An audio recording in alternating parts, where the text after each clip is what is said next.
Hey there, beautiful souls. So, welcome back to day 2 of our daily tip series where I break down everything that you need to know to get started on your beginner journey as a yogi. So, now that we've established a safe space or just a sacred space, a comfortable space for you to do your yoga practice, now let's talk about the foundation or the mat, the flooring, what have you, of where you're going to be doing your yoga. So, most people will tell you, hey, I've got the perfect mat. You need to get out there and get a mat. I'm not going to tell you that because honestly, you don't need a mat to practice yoga. You don't. It's great to have one. Don't get me wrong. I love my mats. But you don't have to have one. So if you're eager to get started before you're able to get one, go ahead and get started. You could even use a blanket. What you're really working for is making sure that you have something that you can grip, because obviously you don't want to get sweaty and really start moving and then finding that your grip in downward facing dog or something is starting to slip, and so you don't have that firm foundation. So that's really what's behind having a mat, is having that grippy surface that you can practice on. And I mean, some people, they don't like germs. Me personally, I have a big hairy dog. So while my carpet is clean, I don't really want to be putting my face down in my carpet where there's dog hair and just being a dog. So I prefer a mat. But a hard surface is really all that you need. And while most people will tell you, or most instructors will tell you that you want a hard surface, while yes, that is true for balance purposes, and we'll get into that on a later date, you don't have to have a hard surface. Again, it's a preference. So if you have carpet, letting you in on a little secret, that's where I started. I had no idea that there were these expectations when it came to practicing yoga. So I was practicing right there on my carpet, and guess what? I did it. I was able to get through a practice, and I enjoyed my practice. So this is not a hard, necessary thing that you need. But if you do go out and get a mat, or if you're searching for a mat, my preferences are a few things. So let me switch my camera here so you can kind of see my setup, what my mat looks like, and I'll give you my preferences. But again, this is not a hard requirement that you have to go out and purchase for yourself. Find what works for you. Find what you like, because I will tell you, since my journey, I've gone through what I think 6 mats now, and I've got my preferences. Now that I've had some experiences, I definitely have my preferences. But to get you started, we'll talk about what I like and what I go for. So let me switch my camera here. Okay, so you saw this from the first video. This is my newest mat. It actually just came in last week from Meta Mats. Again, I'm not sponsored. This is my first experience with Meta Mats.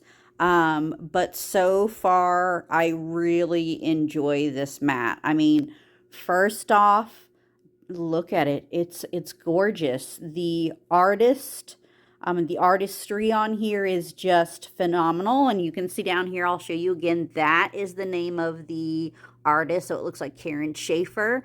She designed this beautiful piece of artwork here and partnered with MetaMats.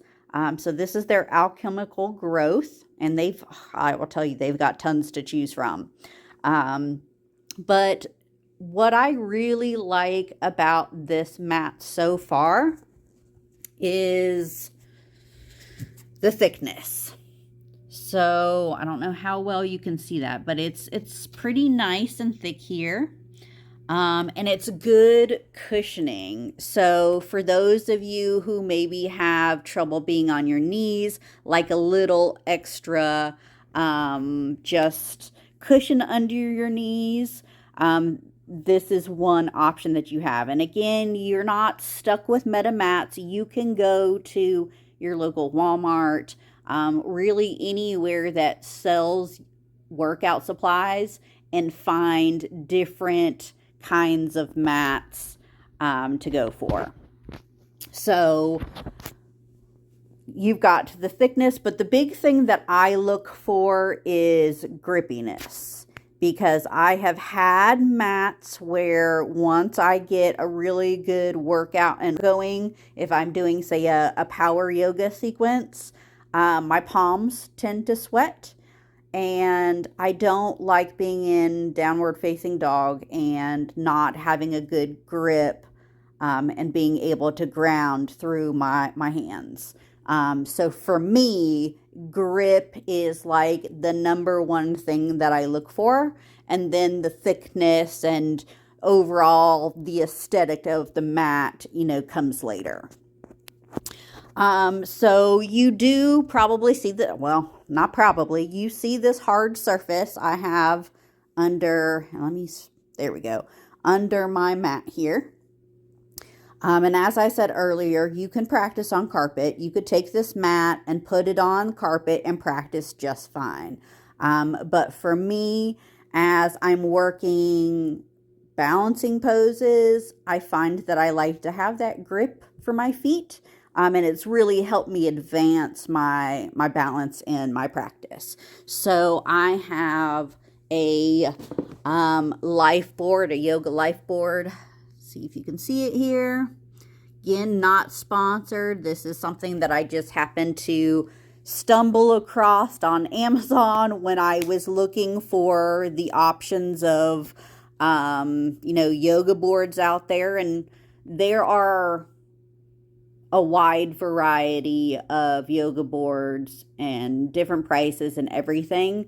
This is what I found to be a really good, affordable board.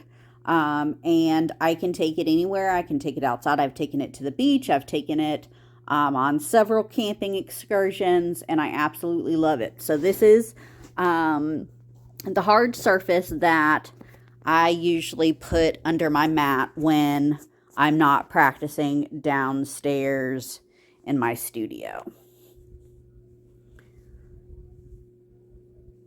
Right. So let's see here. We talked about the hard surface. We talked about the grippiness of your mat.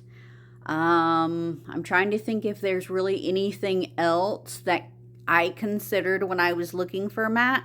And I really think that it just boiled down to I wanted something with good grip. And there's tons of options out there.